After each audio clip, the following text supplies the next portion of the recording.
Today we have to start with owners and stakeholders, which is a continuation of the previous lecture.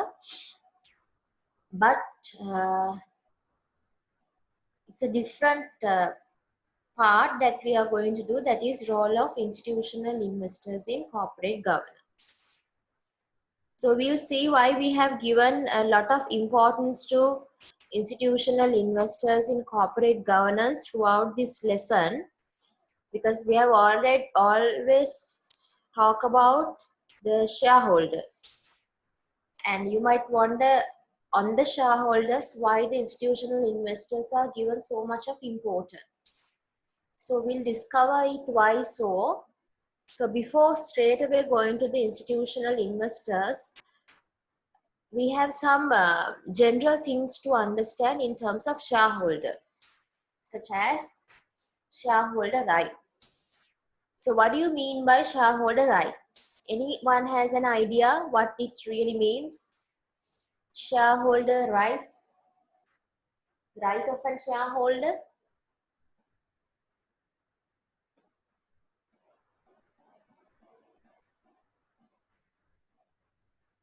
Right to vote. Is it just that? Is it just that when you mean by right to hold? Then what more things other than voting? When you talk about shareholder rights, yes, the first thing that comes to our mind is voting power. But it's just not on that to get information exactly. So another part of different aspects of shareholder rights are getting information. So if you can look at it, shareholder rights are basically encompassed, or I would say determined by the company law and articles of association of a given company. It is basically specified in company's law. So when we talk about share ownership, typically it has the rights of, as you have already mentioned, voting rights. In the annual general meeting, special annual general meetings, they can use their voting right, which is the only tool that they can use the voice. Now shareholders have a voice. How they can use their voice is basically through the voting power. Then inspect shareholder registrar and registrar of directors and officers, and to regular information, what are the it has registrars, who are the directors, who are the company secretaries, who are the top 20 shareholders, who are the major shareholders. They should be able to get those information plus any other information.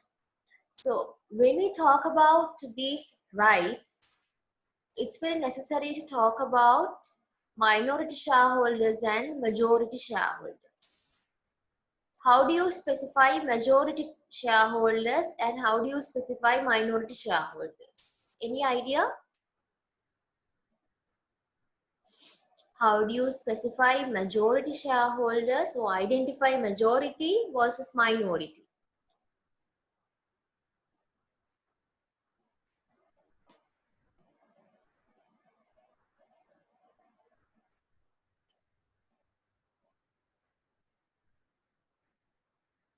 Number of shares. Basically, we say if they have more than 50% of shareholding, they are majority shareholders. Otherwise, they are minority. Considerable number of shares means more than 50%. They have majority power. If they have majority power, then they are categorized under majority shareholders, major shareholders. More power. However, when we are talking about shareholder rights, we are not only talking about the rights of majority shareholders. It doesn't matter whether the shareholder is a majority one, or whether the shareholder has more power or less power. Whether they are majority or under minority, that doesn't matter. If there's a shareholders, generally they have set of rights which is common to minority as well as for majority. So always remember, we should not forget about minority shareholders.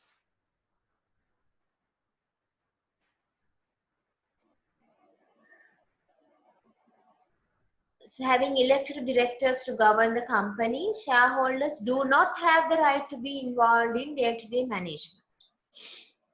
So who has the right to get involved in day-to-day management is directors. And shareholders, they do not have that right, but rather they can get the information and many other accounts and records. So when we talk about getting regular information, if I ask you, should the company answer all the questions that the shareholders request? My question is, tell me whether, what is your opinion is, when I say, should the company answer all the questions that shareholders request? Is the company liable, or the board of directors has a liable, as a bond, a binding to answer all the questions that shareholders request? What do you think?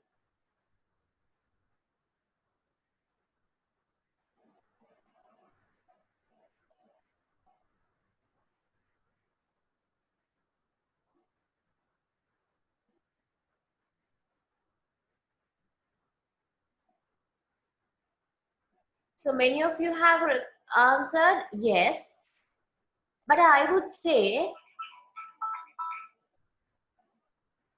that is not the case all the time. If the company feels disclosing a particular information is very confidential and very sensitive, they might not disclose that.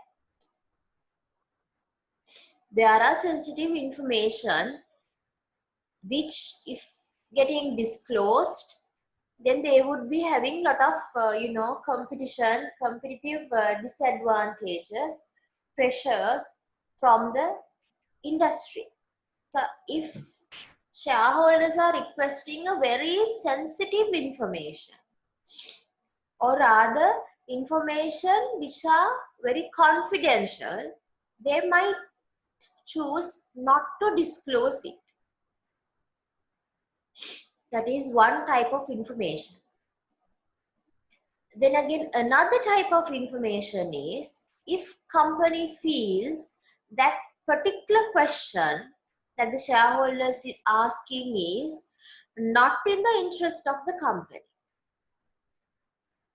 The shareholders can ask many things, but if the directors, if the management feels that this particular question is not relevant to us, not in the interest of our company, then they might choose not to answer,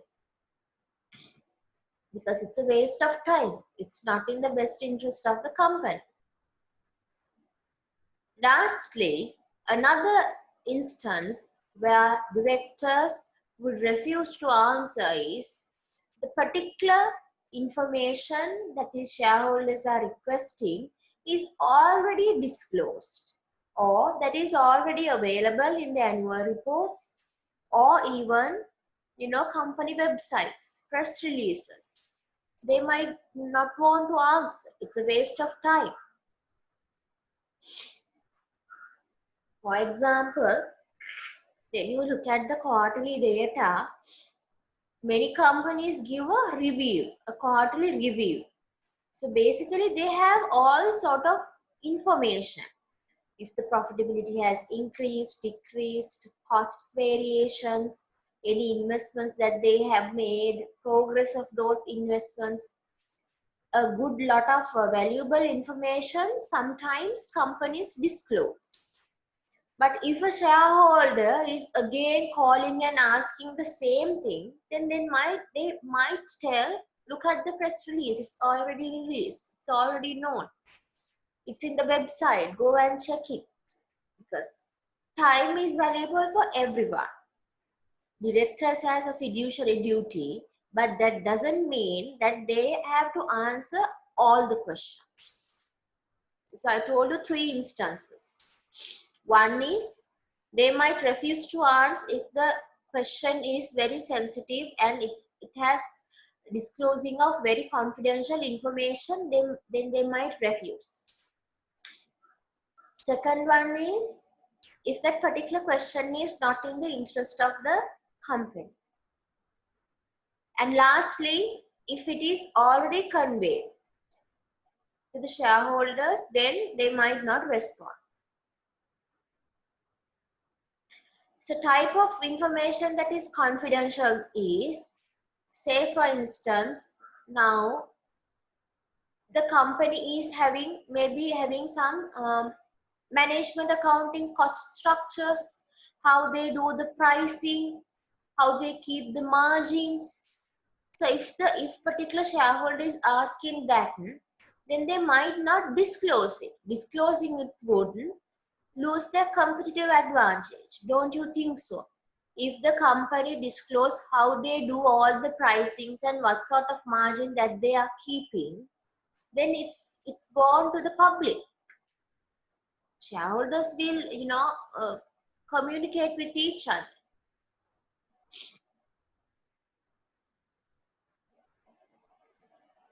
They are liable to respond to shareholders, that is true, but there can be certain exceptions. Say for instance, if you give sensitive information to the shareholders, then again, who will be, um, who will be disappointed later? Who will have to pay later? Shareholders will have the pay, because you are giving all the sensitive information to the public. Then all the other competitors can copy that. Then you will lose their competitive advantage. Given the sensitive information, there are certain directors can give all the information to some extent. But if they feel that is sensitive and if they feel it lose the competitive advantage of a particular company, then they have the chance not to disclose this information.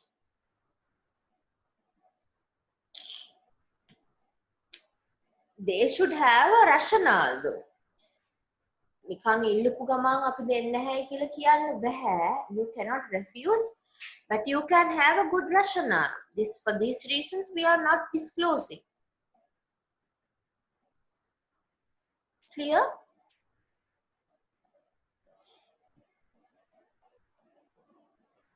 Shareholder stewardship and activism. Any idea what these two words means? What do you mean by shareholder stewardship and what do you mean by activism?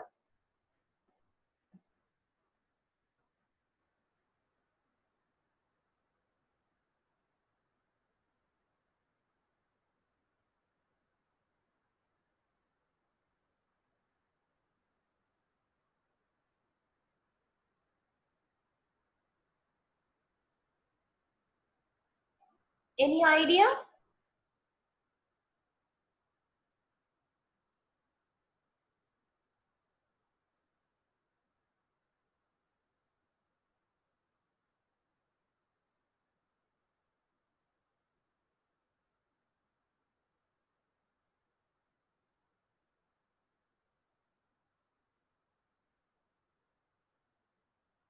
Shareholder stewardship means acting in a responsible manner, exactly.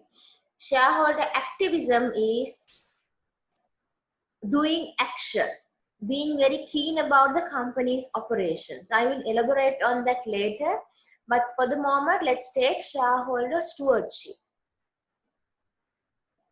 That is the responsibilities. So when you look at shareholder stewardship, that is being responsible to the company's operations, another phrase, another concept that we cannot forget is shareholder democracy. To have a good stewardship, you should have shareholder democracy. What is shareholder democracy?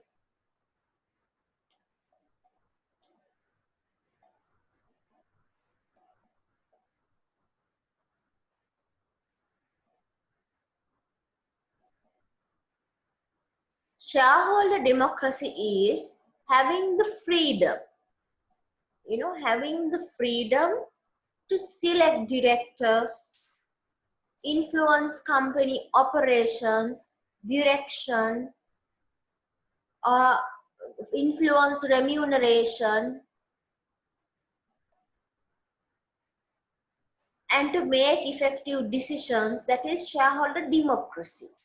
Having freedom to make the decisions in terms of selecting directors, approving strategies, influencing company direction, director remuneration. That is shareholder democracy. So we'll say we have the shareholder democracy when we have the rights and the adequate responsibilities. Rights of share ownership with responsibilities. I have to be responsible. I have to behave responsibly in selecting directors, in voting for strategies, in directing the company remuneration. I have the responsibility for these.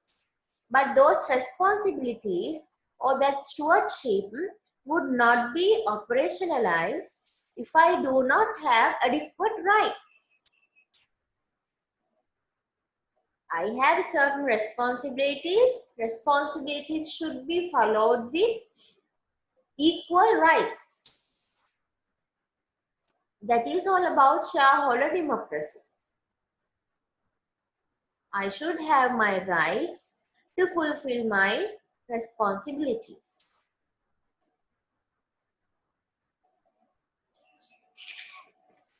So shareholder stewardship or democracy is practiced is more valuable for institutional shareholders. The reason is we say they are watchdogs over operational activities of the company. They are watchdogs. They can challenge excessive remuneration. They can comment on the projects, and they can comment on unsatisfactory performance. All of these are responsibilities which would be equated with the rights. So these responsibilities are high for institutional shareholders. Why? Because they are assumed to be watchdogs over corporate activity. I will explain later why we call institutional shareholders watchdogs. We will talk it later.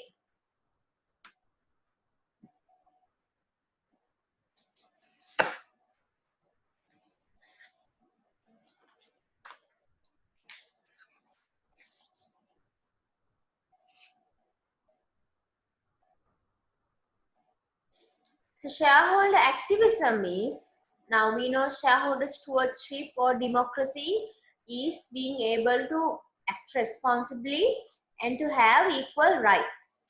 So activism is using those rights, being active. Shareholders should be able to put pressure on management in order to increase shareholder value. Being active. Now, democracy is there, rights are there, responsibilities are there. But if no one is getting involved, then we are not telling they are activists. We say shareholders are activists. They should be able to use their rights and put pressure on management to increase the shareholder value.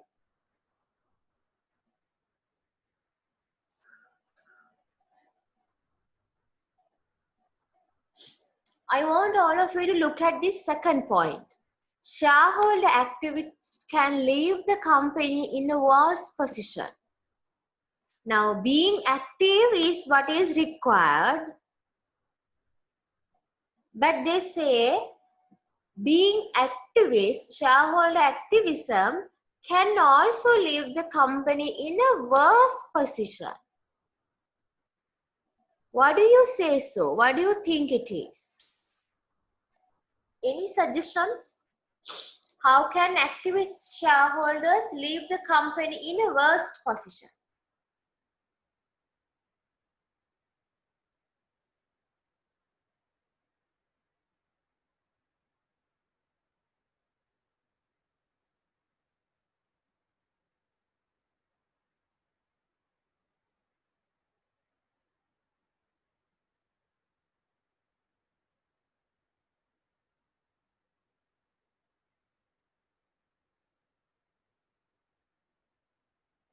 Any idea how they can leave the company in a worse position?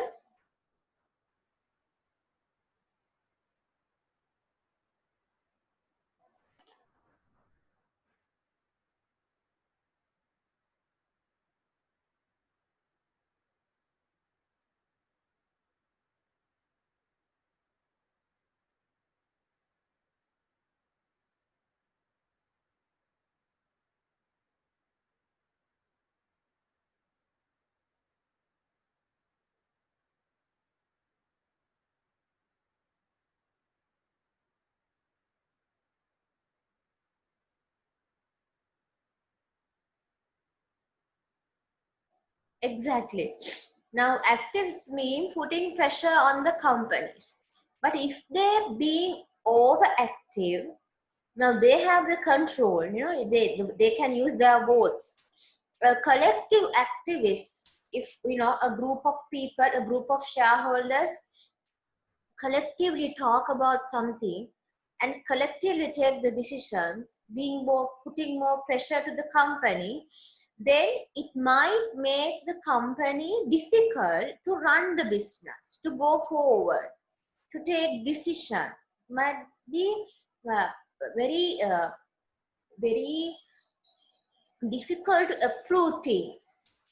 Then they might dictate. Activist shareholders can control and dictate the companies or certain things, which might make the company unable to move forward and press the company to do certain, sell assets, go for new ventures, and divest subsidiaries, things like. Too much of activism is not good because it can make the operations of the company, difficult. High influence over management activities, as one of you have mentioned. So next point says some of the common changes advocated by activist shareholders are, now shareholder activism in the past companies can be seen in these areas. Activist shareholders can see putting pressure on corporate cost, purchasing common shares, increasing corporate leverage, increasing dividends, reducing CEO compensation, reducing cash balance, divesting. These are some of the common areas that we have seen in the past where the shareholders have been more active about. They have put more pressure on these areas when we look at the past, the trends. These are the common areas where the shareholders can put more pressure on.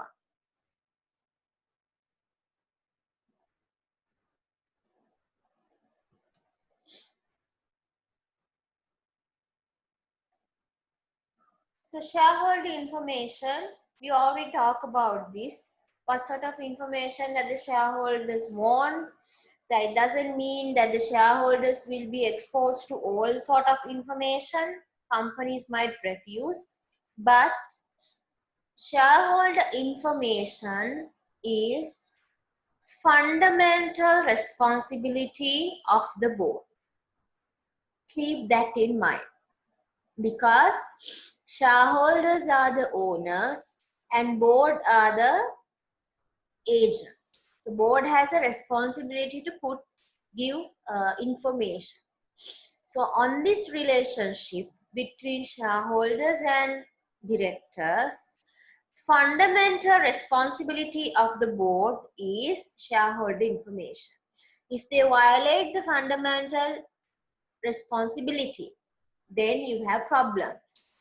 I have already mentioned the reason for the agency problem that between shareholders and the directors is mainly because asymmetric information.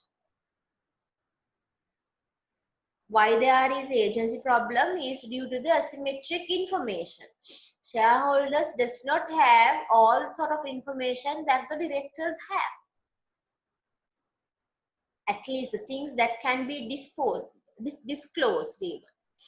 There are information asymmetries, and that is why agency problem is quite common.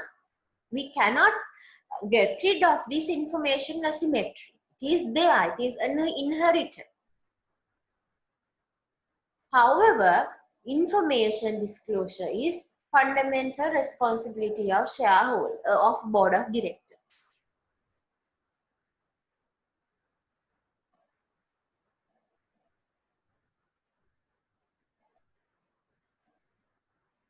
So most company law and corporate governance code encourage transparency in corporate matters and require the reporting of specific information. Specific information. What do you mean by specific information? Can you give examples of this specific information?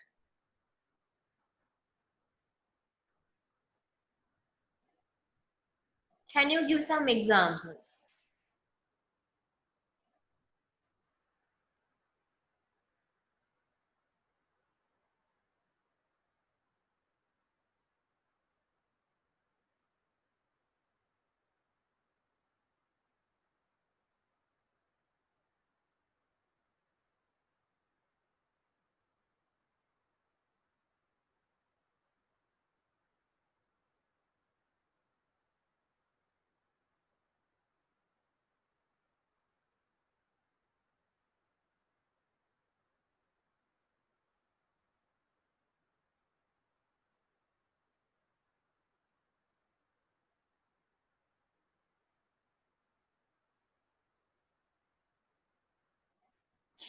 Specific information can basically categorized as non-sensitive information.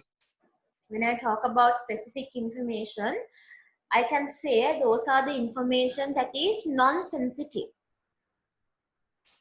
As some of you have clearly mentioned, yes, annual reports, financial statements, financial position, company operations, company business model, company strategies, governance procedures, any sort of information that is not sensitive is known as specific information. Basic information now, financial statement, company operations, governance procedures, strategic information, information on business models, things like. Companies do not need to follow specific templates. When you look at annual reports, it doesn't have a specific template. They have their freedom to organize their information disclosures. Even for a press release, there's no specific format for that. It can be, they can communicate through a webinar, a webcast, even in the website, can be a roadshow, even conference calls. Now, it's a good trend in today's environment.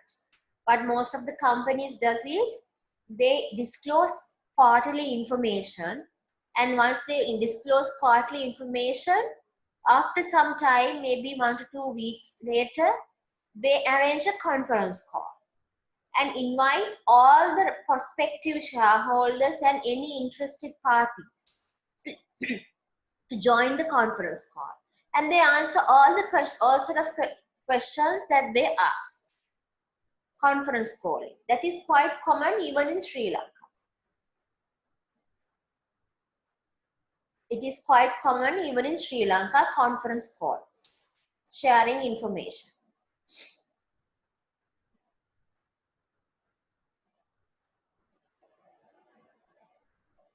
So you might also have experiences. Annual report is quite common, but conference calls, webinars and webcasts and other internet opportunities, yes, Skype calls, they can organize to share information.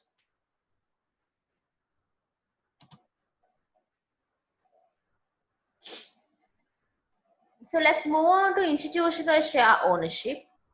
Institutional investors are no-name. You have already known institutional investors are the investors that invest in institutions wise.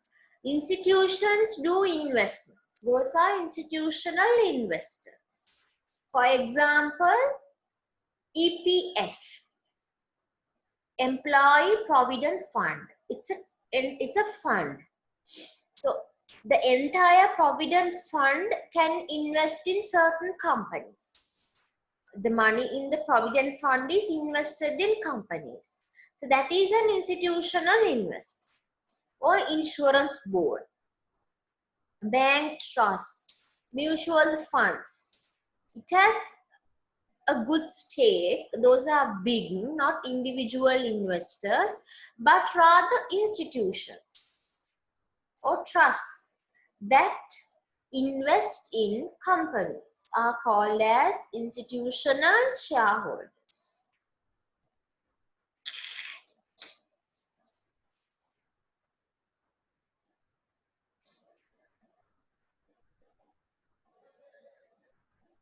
So focus on the last point.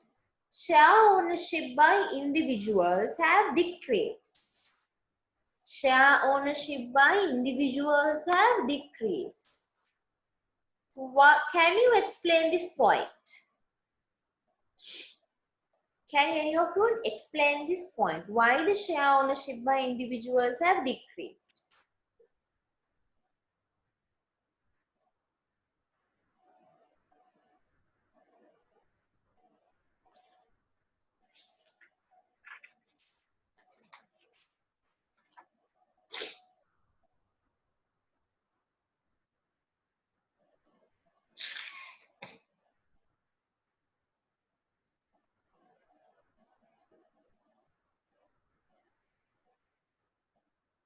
Any idea?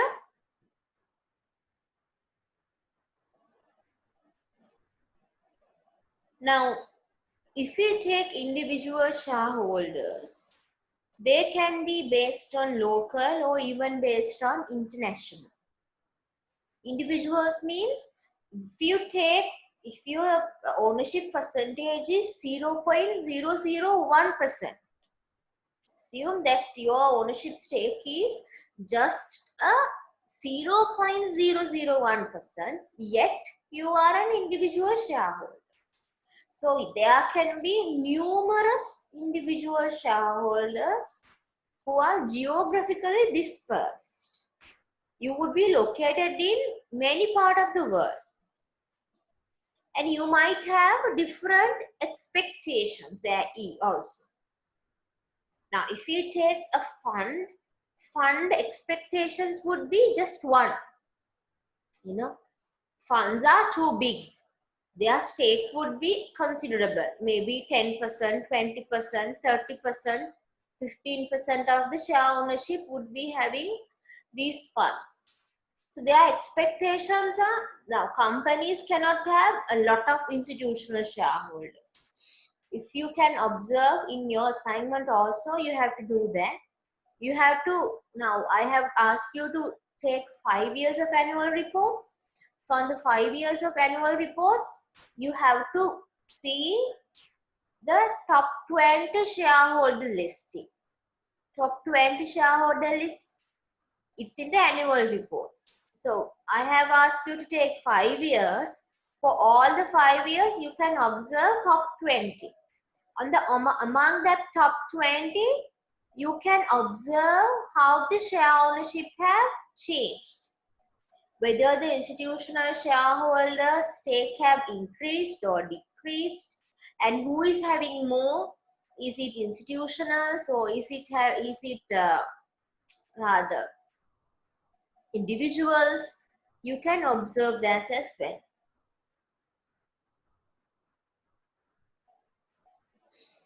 So individuals, of course, as mentioned, geographically dispersed, and why their ownership is decreased is, now if you are a shareholder, you have one share. If you own one share, then you have one vote. One share, one vote. We say in shareholder democracy, it's all about one share, one vote. That's the right.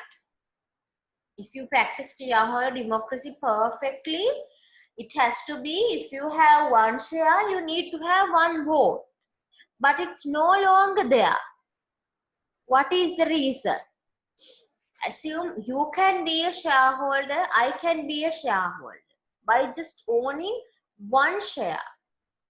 But assume we want to say something to the company. We have some decision. I am just a shareholder of one share. So do you really think that the chairman of the company will be willing to hear me? A small individual investor, just owning one share, but still I am a shareholder. Even though you earn 2 shares or 3 shares or even 1 share, you are a shareholder. So there can be millions of number of shareholders like that, having the power of 1 share and 1 vote. So that for small shareholders like us, it's very rare that chairman would be willing to answer all sort of questions that you ask. And sometimes you might not even allow to answer the questions because you are, invisible. Just small individual shareholders can be very invisible when compared to large shareholders like EPF and ETF funds, institutional shareholders.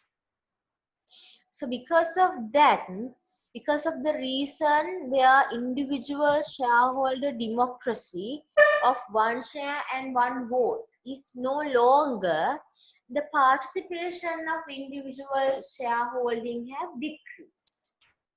Shareholder democracy of one share and one vote is no longer practiced. So that is why this decrease in trend is there. So we can say, when you look at the individual shareholders' point of view, their power has really moved on to the management or the directors. Individual shareholders' power have really moved on to the board or the management.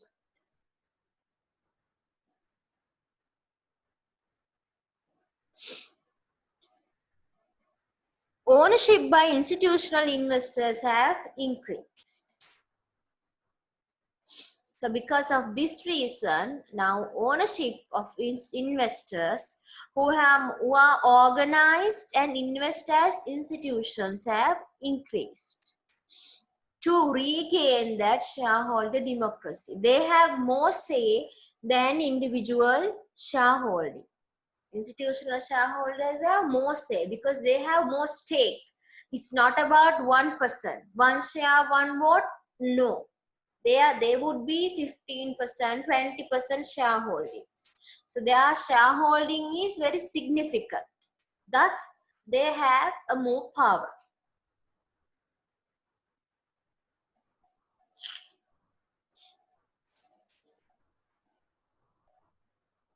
Clear?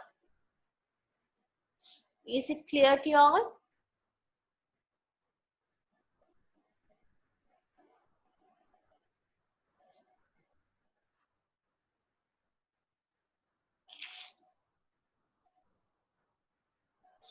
Okay. Influence of institutional investors. Now, when it comes to individual shareholders, that was one share and one vote. One share, one vote. That's how they exercise their power. They use their power through the vote that they have. When it comes to institutional investors, because of their size, the use of power has no doubts. Now, if it is individual shareholders, even though they have the power, that value that you give for that one vote is very doubted. You have doubts of your one vote, whether it would be accepted, whether there are people to hear your one vote. No. But if it is institutional investors, given their size, their power is more recognized. We say they exercise their power using voice and exit frame. Now, individual shareholders, how they use their power is one share, one vote. Institutions, voice and exit framework. Any idea what this framework is? How institutional investors use their voice and what is exit?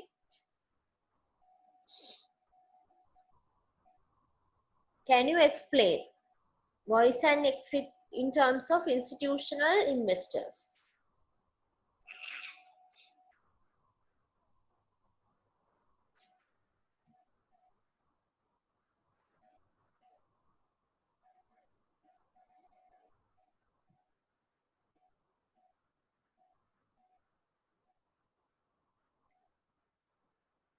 Any idea what is voice and exit of institutional shareholders?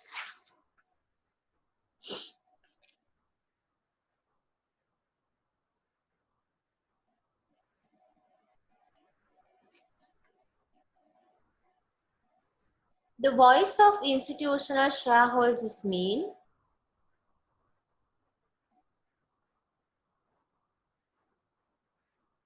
voice is they can express their dissatisfaction or even satisfaction directly to the management. They have the size. Given their size, using their vote, their dissatisfaction or satisfaction is very material. So using that vote to express the dissatisfaction or the satisfaction towards the management is called use of a voice in terms of institutional investors.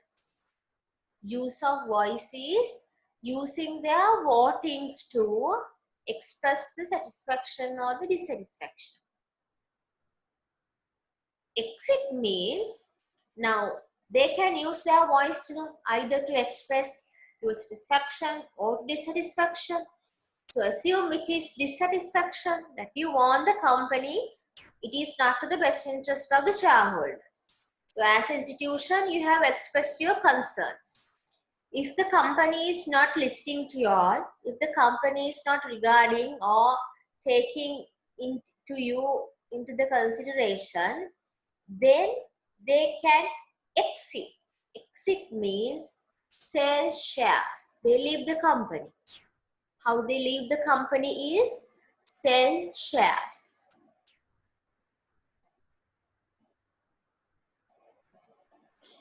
But given the size, exit option is not encouraged. Normally companies do not let institutional investors to exit.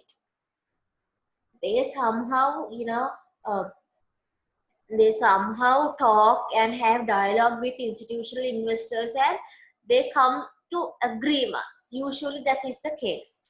If it is something of disagreements, what they do is they call the institutional investors and come to a certain level of agreement, because they are more powerful and they are given the size is very big. Shareholder size is very big. So leaving them, the company is significant influence, has a significant influence.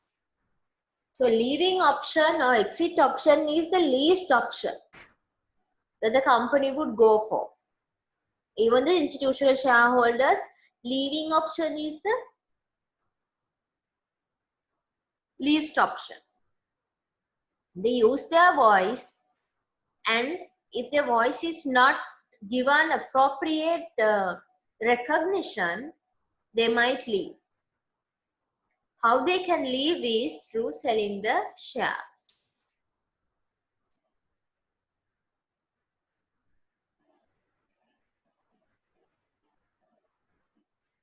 Institutional shareholders have special responsibility to ensure its recommendations are adopted by the company. Now they can give recommendations, So we say, rather than individual shareholders, institutional shareholders have a special responsibility. Special responsibility means is, now we know, given the individuality, there is not much of a recognition for one share, one vote in individual investors. So institutions having their power and having been to exert power, being able to have a good voice inside the company, they have a responsibility to observe the company matters more closely. Before, say for example, going for a AGM, they have the responsibility to have a look at company strategies, company operations, because they are the one who is having the power, not the individual shareholder. So they have that responsibility to take the best decisions for the company, to use their voice in the best interest of all the shareholders, and to ensure that the company is adopting these recommendations. So when it comes to shareholders, we talk about shareholder responsibility. So among the shareholders, who is having the most responsibility is institutional shareholders. The reason is because they have power and size. Given the size, they have more power.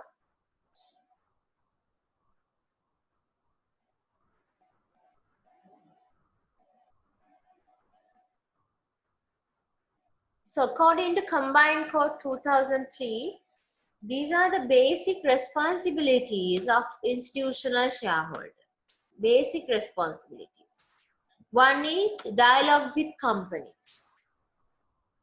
Based on mutual understanding of company objectives, you can have dialogues with the company.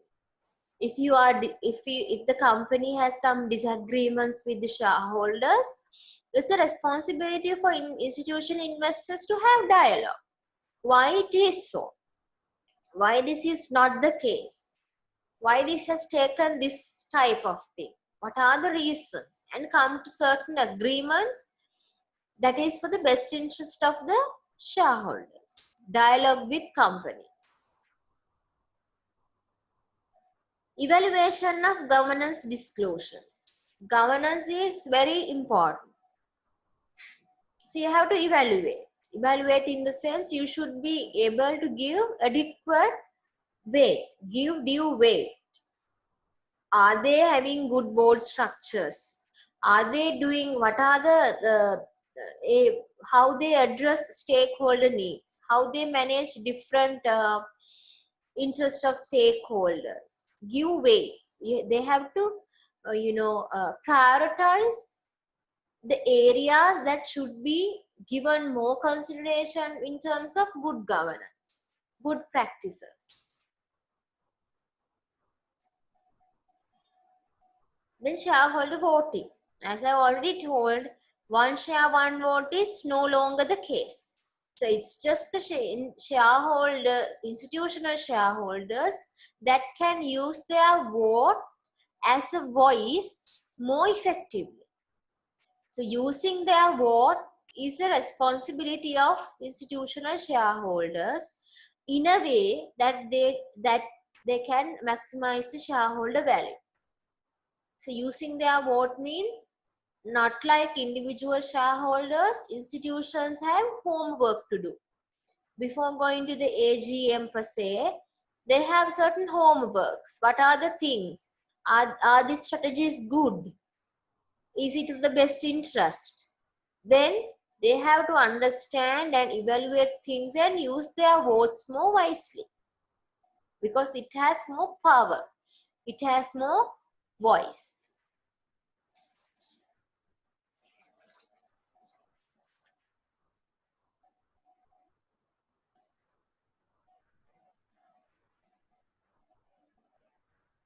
So role of institutional investors further explain: have a clear statement of policy on activism. Now what is activism means? Putting pressure on management. They need to have a clear statement of policy on what areas we are going to be putting pressure on and how we are going to discharge our responsibilities. So what is institutional shareholder responsibility?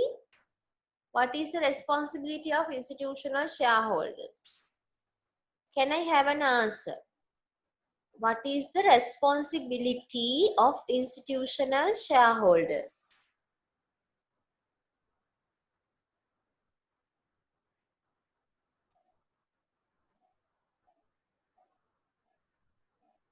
Answers: the responsibility. What do you mean by responsibilities of institutional shareholders?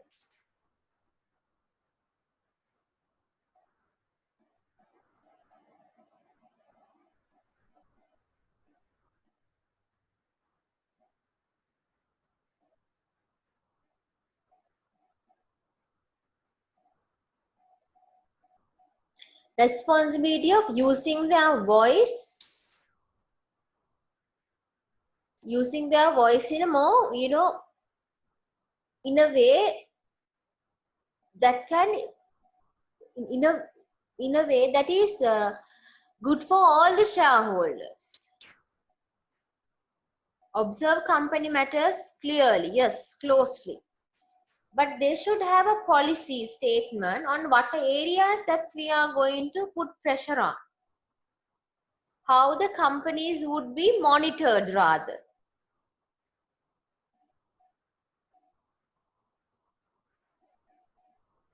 Policy on meeting with the board, how conflicts of interest will be dealt with, strategic interventions, policies on votings, how they are going to use the votings, how they are going to intervene in the strategy formulation, particularly what areas, how they are going to solve the conflict of interests, what is the policy of meeting the board. Now you cannot meet the board the way you want. No, you should have a policy. If in these circumstances we will meet the board, that is a policy. If these things happen, then we can meet the board, and this is how we are going to intervene in strategy formulation.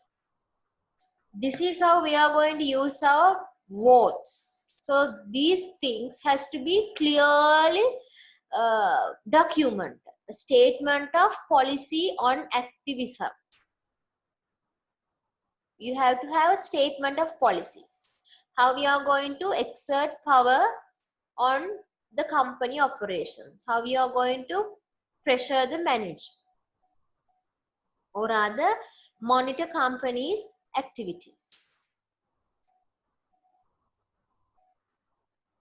So they have a role of monitoring performance, that is regular and clear communications, check periodic checks, review annual reports and quarterly reports, monitor performance. The only way that you can get an idea of performance of the company is financial statements. The financial statements can be monthly, quarterly, semi-annually, annually. So you have to review those.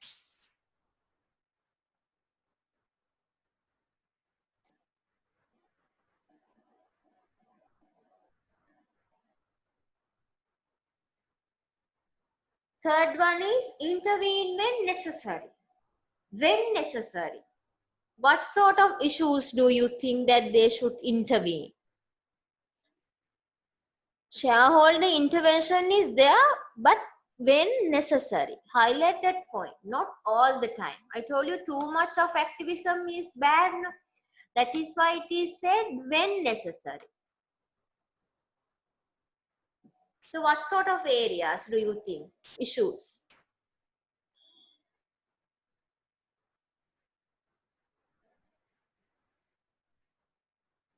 Appointment of directors, yes.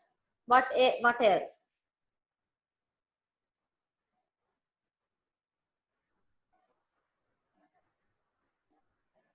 Strategy formulations.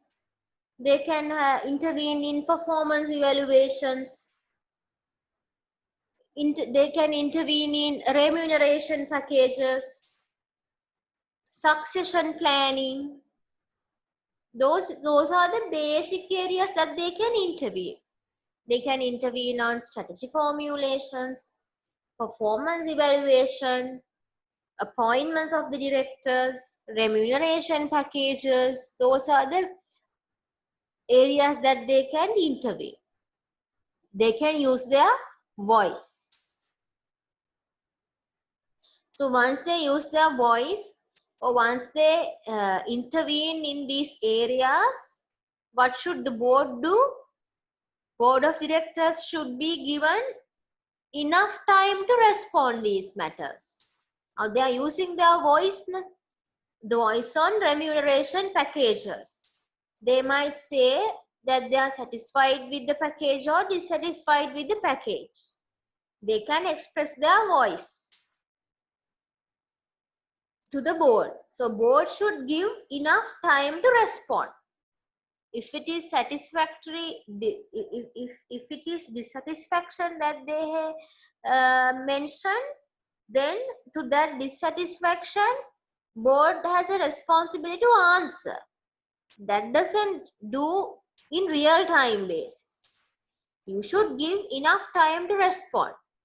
If the institutional investors does not like the strategy, then for that board has to respond, but should give enough time to respond. Institutional investors can use their voice. Board should have enough time to respond to that voice.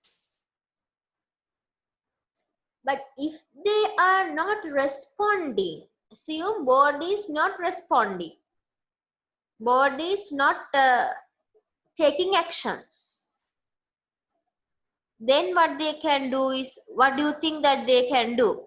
If the board is not responding to the voice properly, what do you think that they can do?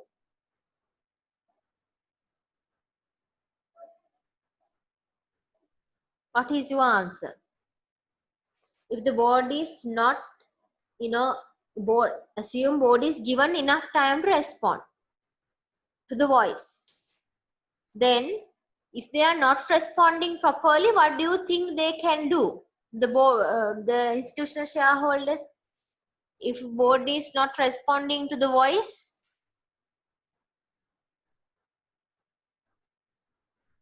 so just as I thought, many say exit.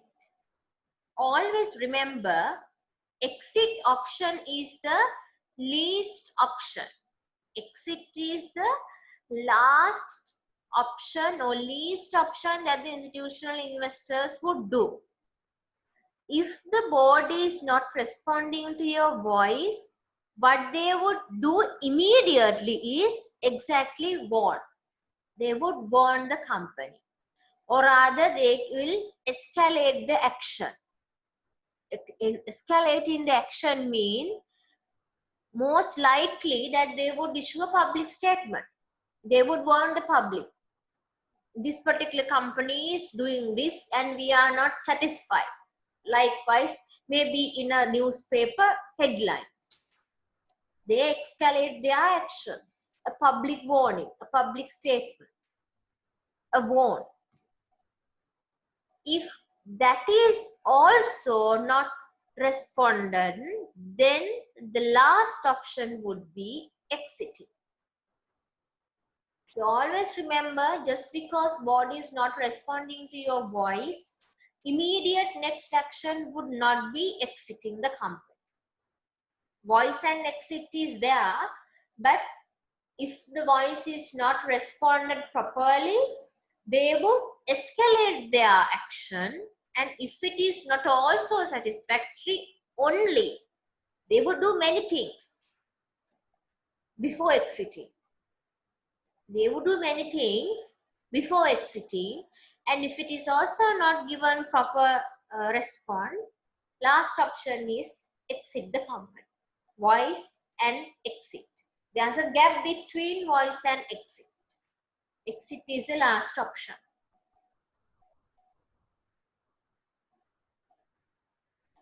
Lastly, evaluate and report.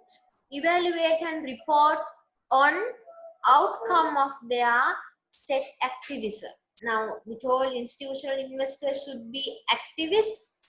Now they will, use their voice. They have to evaluate whether their voice is properly taken.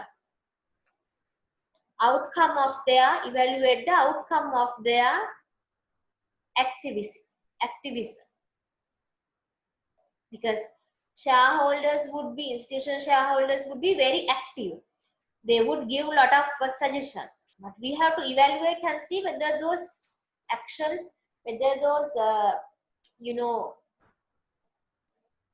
whether their voice is taken into consideration. So evaluate and report. Is it clear to everyone?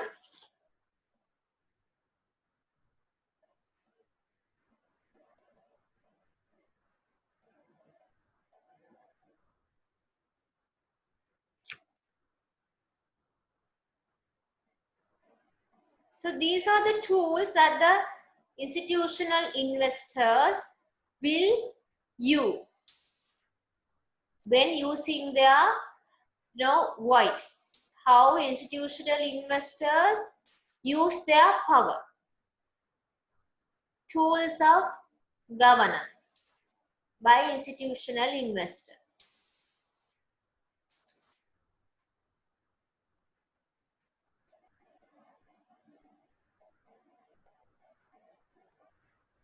One way of using their voice is one-to-one meetings.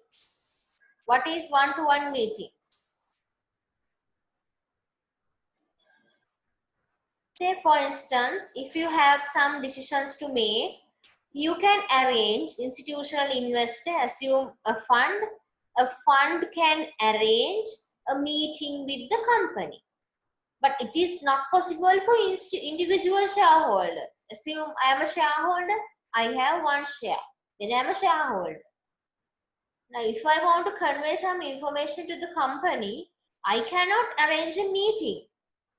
No one would be willing to have a meeting with myself. I'm a small individual shareholder. But if it is institutions, one-to-one meetings are quite possible. So one-to-one meetings they can arrange mostly on firm strategy, for objectives, and many other operational decisions. They can have one-to-one meetings. Physical meetings, yes. Then most common thing is voting.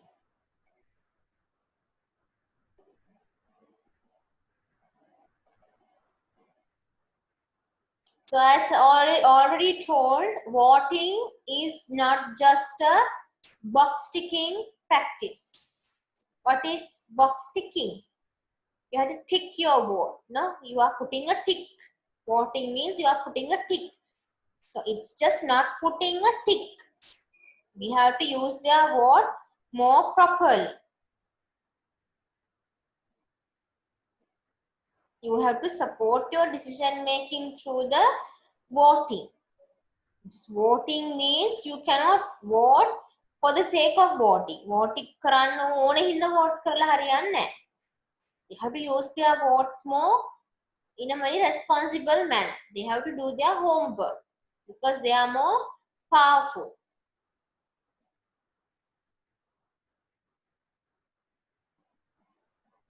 Focus list. Any idea what is focus listing is? Another tool that institutional investors use is focus listing. Any idea?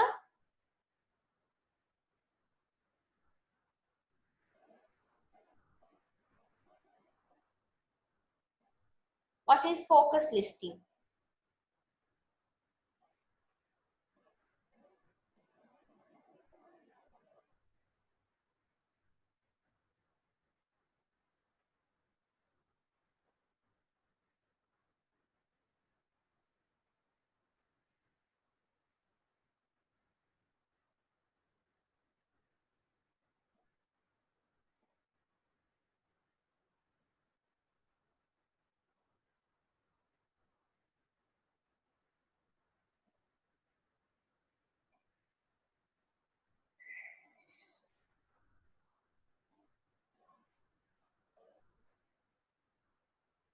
Focus listing is not what you think. That is, now say you are targeting some underperforming companies. You know, there can be certain companies which are underperforming. You target some underperforming companies and include them in a list.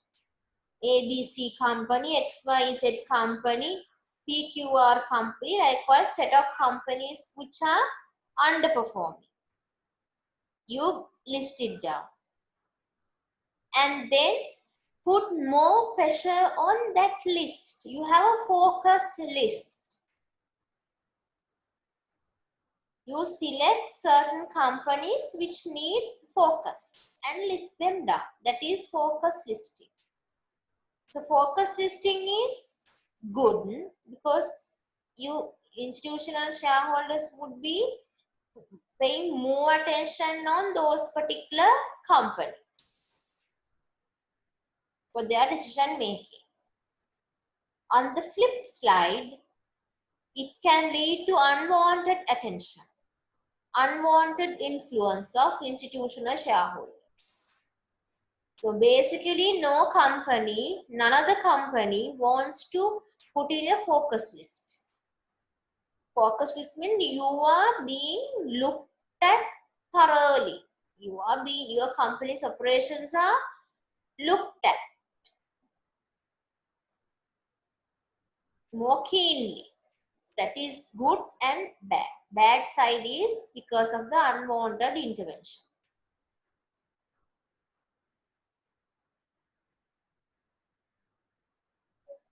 Lastly, governance rating systems.